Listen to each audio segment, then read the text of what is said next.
Time now for the Daily Answer, sponsored by Salem Surround on The Answer Now TV. This lady, you know well, she's been a guest of the show a number of times. She represents the entirety of Tennessee. She'd like to be the next governor of Tennessee, and I think she will be.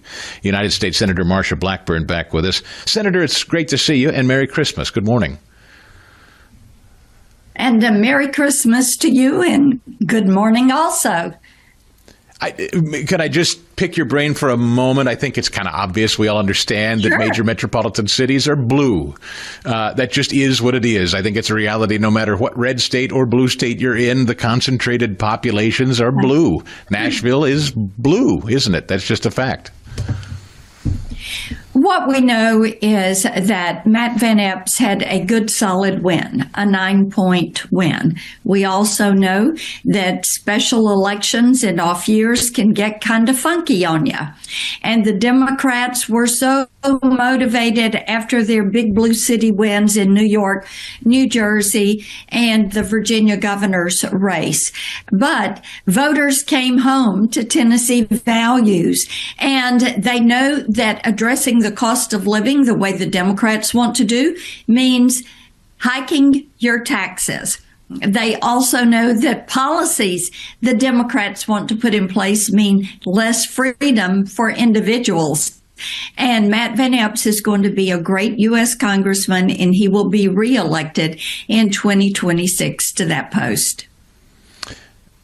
Senator, there is something really interesting yesterday happening in the Senate. I know you were part of the committee who led this conversation on the American Music Fairness Act, and Gene Simmons of KISS fame was one of those testifying.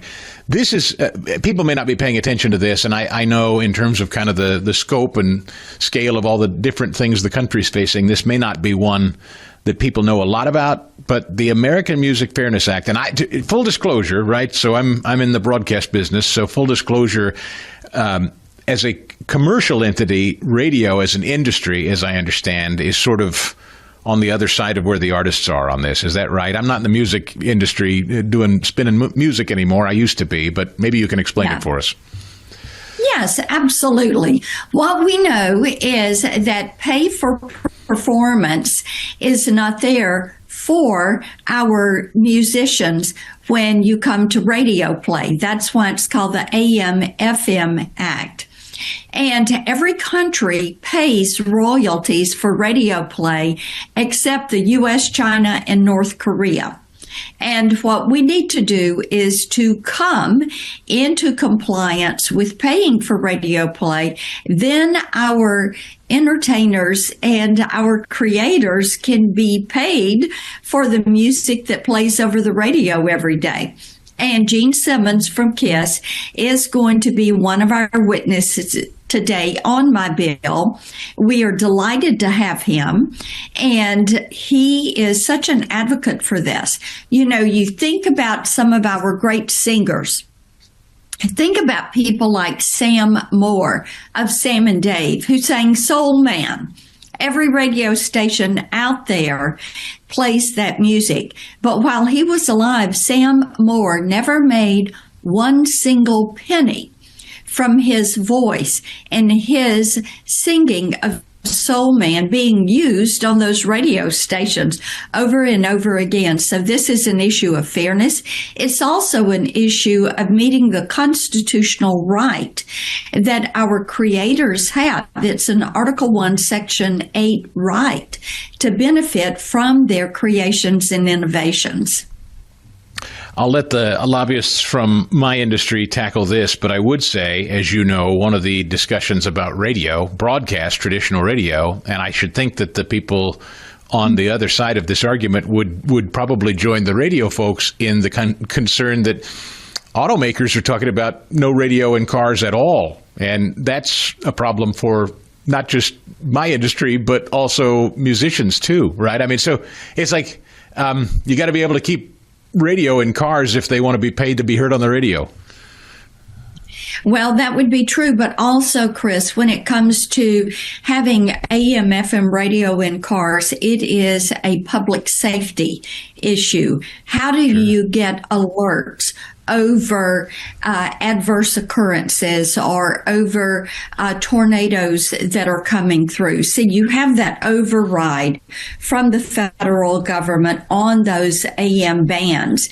And in times of a natural disaster or a national emergency, they can communicate with the public. So I am very supportive of keeping radio in automobiles so that people can get the information to keep themselves safe. Yeah, we appreciate that. I got to ask you, do you think that your Democrat colleagues think they have an issue here? Because I've seen the polling on it, and they don't. It's a 60-40 issue on this drug boat stuff. They keep hammering this like they think they're onto a big scandal. And the public is with the president on dealing with people trafficking narcotics, Senator. Why do your Democrat colleagues continue to hammer this like they think they got an issue? Yeah, Chris, it is so interesting. They keep looking for some issue that is going to stick. So basically, they're throwing everything against the wall and trying to figure out what is going to stick. And they thought that going after the drug boats would be something that would stick. But what they have found out is the American people are saying, if you know that boat is bringing drugs to the United States and it is going to end up in our communities, hurting our citizens, then take them out before they get here. And it is a 73% favorable issue to go ahead and take these boats out. And what we have heard from the Department of War is every time they take one of these boats out, you're saving 25,000 American lives. And it's clear to the American people what's happening here. What's a little less clear, yes. Senator Blackburn, Marsha Blackburn with us again from Tennessee, the United States Senator, soon to be governor of Tennessee.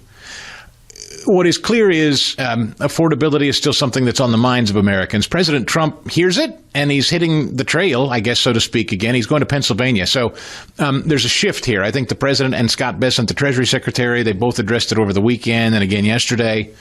What's the messaging here from you, and what would you counsel the president to say to voters right now? Cost of living is an issue, and while inflation is coming down, bear in mind the Democrats created this problem. Inflation was at 9.1% under Joe Biden. It was the highest, fastest inflation rates we had seen in over 4 decades, and it is coming down around 3%. President Trump is making a lot of progress. The cost of gas is coming down in Tennessee. I've seen it under $2.50 a gallon. I know in some parts of the country it is hitting right around $2 a gallon, but people want the cost of living to come down and to be more reasonable more quickly. And President Trump is right to put the focus on this, to say, I hear you, I know it is still a problem. We are doing these specific steps. The big, beautiful bill is going to kick in come January 1. That is the single largest tax cut for working Americans ever. No tax on tips, overtime, and removing my bill that removed the tax on Social Security for about 85% of our nation's seniors. So these provisions are all going into effect. We also know that dealing with the issue on tariffs, getting the cost of gas and groceries down, the price of eggs and milk and ground beef, those are essential components. And I appreciate that the president is working to make that happen, and we want to see this kick in. Everybody is saying it's past time for these provisions to kick in. Senator, I've got about 30 seconds. I would be remiss if I didn't get your reaction to the announcement that Jasmine Crockett is going to make a run for the Senate down there against your colleague. There'll be a primary, but Senator Jasmine Crockett from Texas, could you imagine it? Senator Blackburn from Tennessee? No, I don't see her winning that race in Texas. And anybody can throw their hat in the ring and run, and she has chosen to do that. And we'll leave it at that. Hey, Senator, you know who I have on the show tomorrow? Ricky Skaggs. I bet you can appreciate that. Oh, Mr. how Country wonderful. Music Hall of What Fame. a great guy. Yeah. Hey, Merry Christmas to you. And a merry one to you. Be blessed. For full shows, live and on demand, it's Salem News Channel. Stay informed anytime, anywhere with the Salem News Channel and 9:30 a.m. TheAnswer.com. This has been The Daily Answer, sponsored by Salem Surround on The Answer Now TV.